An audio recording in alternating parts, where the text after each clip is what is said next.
Phénix résilient, j'espère que tu vas bien, que tu pètes le feu. Alors aujourd'hui une vidéo un petit peu particulière puisque nous sommes le 14 mars 2018 et aujourd'hui l'étoile la plus brillante de la cosmologie moderne a quitté notre monde pour rejoindre les étoiles, cet univers qui l'aimait tant.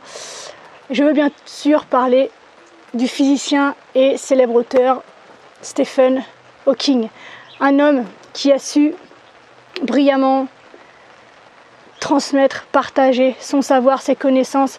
Il avait l'intelligence des mots, il avait l'intelligence du cœur. C'était un homme qui a brillé en tant que scientifique et c'est un scientifique qui a brillé en tant qu'homme.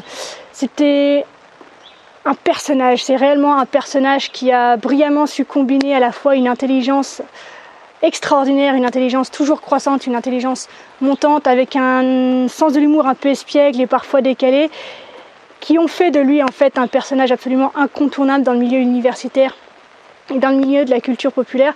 Mais au-delà de ça, Stephen Hawking, c'est un homme qui a brillé surtout en tant qu'homme. À travers par exemple son combat, à travers son courage, à travers sa force, sa persévérance et sa résilience. Parce que vous n'êtes pas sans savoir que Stephen Hawking, à l'âge de 21 ans, a appris qu'il serait cloué dans un fauteuil roulant pour le reste de sa vie parce qu'il était malade, donc il est atteint de la maladie de Charcot, donc une maladie neurodégénérative qui l'a complètement détruit. Mais ça ne s'est pas arrêté là, son calvaire a continué puisque 20 ans plus tard, il fait une pneumonie qui a des conséquences assez graves puisqu'il perd définitivement la capacité de parler. Et pourtant, c'est un homme qui a poursuivi ses rêves, c'est un homme qui a continué à enseigner, c'est un homme qui a continué à chercher, c'est un homme qui a continué à trouver des réponses à ses questions, c'est un homme qui a continué à trouver des questions à ses réponses. Et c'est un homme qui a continué de partager, que ce soit au milieu universitaire ou à travers tous ses ouvrages. Et il a lui-même dit que si vous tombez dans un trou noir, n'abandonnez pas parce qu'il existe toujours un moyen d'en sortir. Et il a tellement bien illustré ses propos que j'avais vraiment envie en fait de lui rendre hommage aujourd'hui.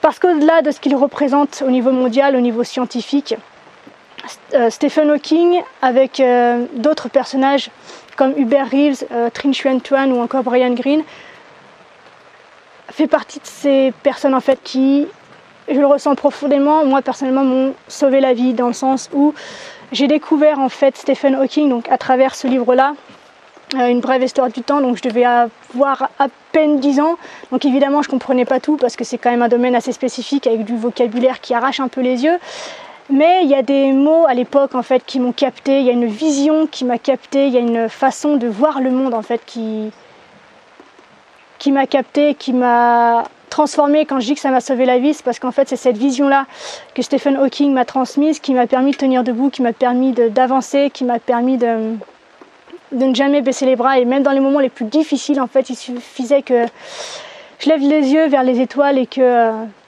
je repense en fait à tout ce qu'il écrivait, à tout ce qu'il disait, pour que je me dise que j'avais pas le droit d'abandonner, parce qu'en fait le cadeau qui m'est fait d'être en vie est juste extraordinaire. Il avait une expression en fait, il disait souvent nous sommes tous des enfants d'étoiles. Et j'adore cette expression parce que déjà c'est vrai, mais en plus ça rend les choses tellement magiques.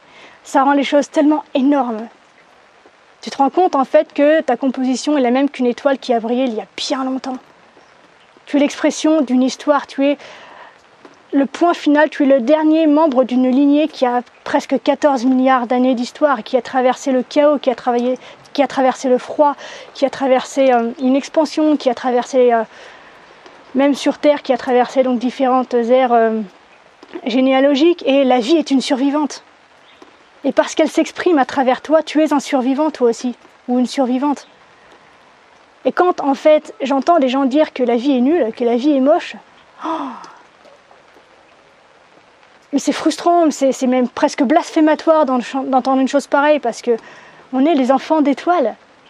On est des enfants d'étoiles, mais c'est tellement énorme à imaginer. Moi, c'est une vision qui m'a vraiment portée, qui m'a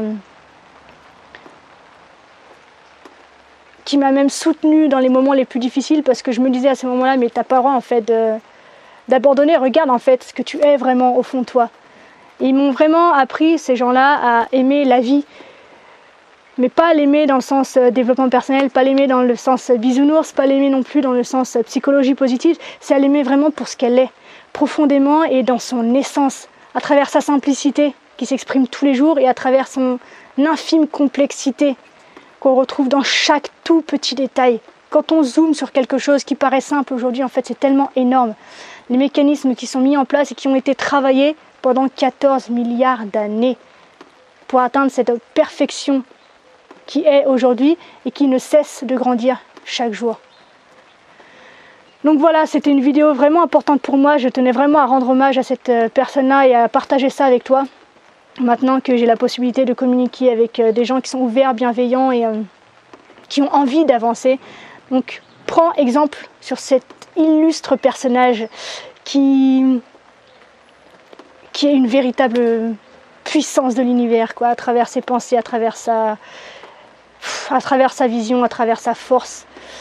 Et donc cet hommage, j'avais envie de le rendre donc, de manière un peu voilà, personnelle. Donc à travers ce message d'une part, et puis la deuxième partie de la vidéo, c'est simplement en fait une dizaine de citations de lui que j'apprécie particulièrement et que j'avais envie de partager avec toi.